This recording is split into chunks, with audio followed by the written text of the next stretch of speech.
ये झंडा तो सबको मालूम है कि किन लोगों ने फाड़ा है, और ये झंडा उन्हीं लोगों ने फाड़ा है जो राम जी का झंडा उठाए घूम रहे हैं कि राम हमारे हैं। तो ये सवाल उनसे होना चाहिए था कि क्या ये राम जी के आदर्शों के अनुरूप है क्या? आप किसी विचारधारा को या किसी विचारधारा के प्रतीक को आप कुचलना चाहते हैं क्या? न ये तो लोकतंत्र के अनुसार बात है, ये न जमहूरियत के हिसाब से है, और ना ही राम जी के आदर्शों की है। ये कांग्रेस का जो प्रतिनिधिमंडल गया था, जिसमें उत्तर प्रदेश कांग्रेस कमेटी के जो प्रभारी माननीय अविनाश चंद्र पांडे जी थे, उत्तर प्रदेश कांग्रेस कमेटी के अध्यक्ष अजय राय जी थे, विपक्ष की जो नेता हैं श्रीमती आराधना मिश्रा जी थीं, और भी कई लोग गए थे। तो उनके साथ जिस तरीके से ये जो व्यक्ति गया था, जो जिसके संग झंडा फाड़ा गया, आरएसएस और भाजपा के लोगों ने वहाँ पे ये छीना झपटी करी, तो आज इसमें सबसे बड़ा सवाल है कि इसमें दोहरा अपराध भाजपा ने किया। आज उत्तर प्रदेश में डबल इंजन की सरकार है।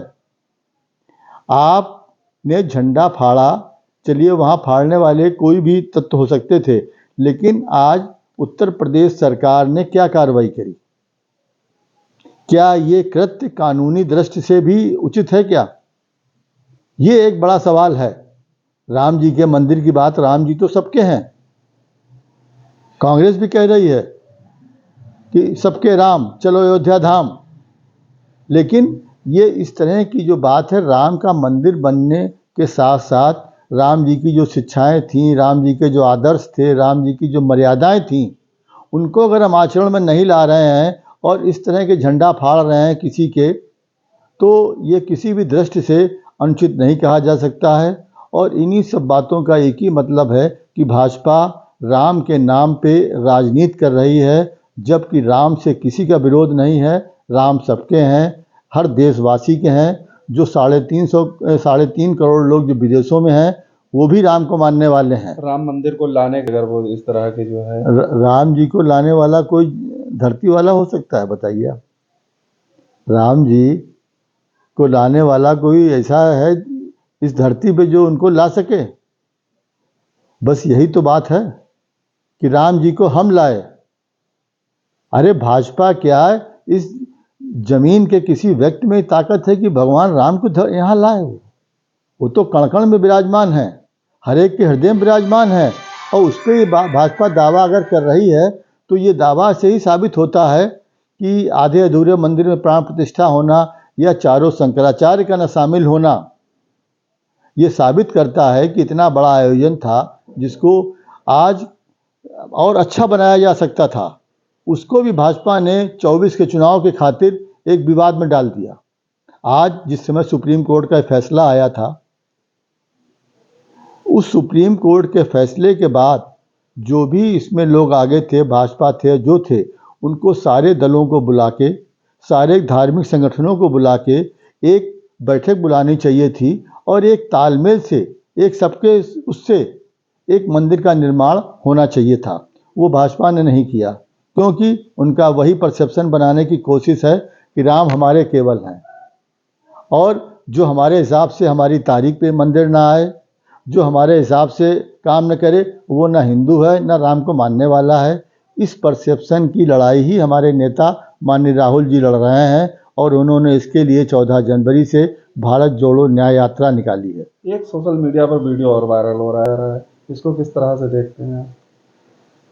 देखिए, ये आज डबल इंजन की सरकार है। अगर किसी भी दल की राम मंदिर का आयोजन है, अयोध्या का आप जिक्र कर रहे हैं, एक बात है, लेकिन अगर ना राम मंदिर का आयोजन हो, किसी भी शहर में अगर कोई किसी की बैनर पोस्टर फाड़ता है, तो ये डबल इंजन की सरकार क्या कर रही है? ये कानून व्यवस्था का भी मामला है। ये नहीं तो विपक्ष हमारे में हो सकता हो भ्रष्ट नेता बैठे हुए हों, इसलिए खामोश है क्या विपक्ष? देखिए, विपक्ष अगर खामोश होता, आज पिछले 9 सालों में, मैं याद दिला दूं आपको, आप विपक्ष की बात कर रहे हैं, तो कांग्रेस में हमारे नेता माननीय राहुल गांधी जी ने जितना एक मजबूत विपक्ष की भूमिका निभाई है, उनकी सांसदी भी गई, उन्होंने लंबी लड़ाई लड़ी, सत्य की जीत हुई और वो संसद में दोबारा वापस आए। जिस तरह उनका बंगला खाली करवाया गया वो भी एक नज़ीर था, आनन फानन। आज विपक्ष अगर आवाज़ न उठा रहा होता, कांग्रेस आवाज़ न उठा रही होती, तो आज राहुल गांधी जी, हमारे बहादुर नेता, इतनी सर्दी में लोग जब एसी में बैठे हुए हैं, बंद कमरों से राजनीति कर रहे हैं, तो वो सड़कों के ऊपर निकले हुए हैं 6200 किलोमीटर की यात्रा पे 14 जनवरी से। तो वो यही सब अन्याय के खिलाफ आवाज़ उठा रहे हैं। जो आर्थिक अन्याय हो रहा है, जो सामाजिक अन्याय हो रहा है, उस अन्याय के खिलाफ ही राहुल गांधी जी की ये भारत जोड़ो न्याय यात्रा है। ये खैर भारत में जो है 22 तारीख, देखिए, कांग्रेस, ये उत्सव किसका मनाया जा रहा है? ये राम जी का मनाया जा रहा है। जी। तो ये राम जी क्या भाजपा के हैं?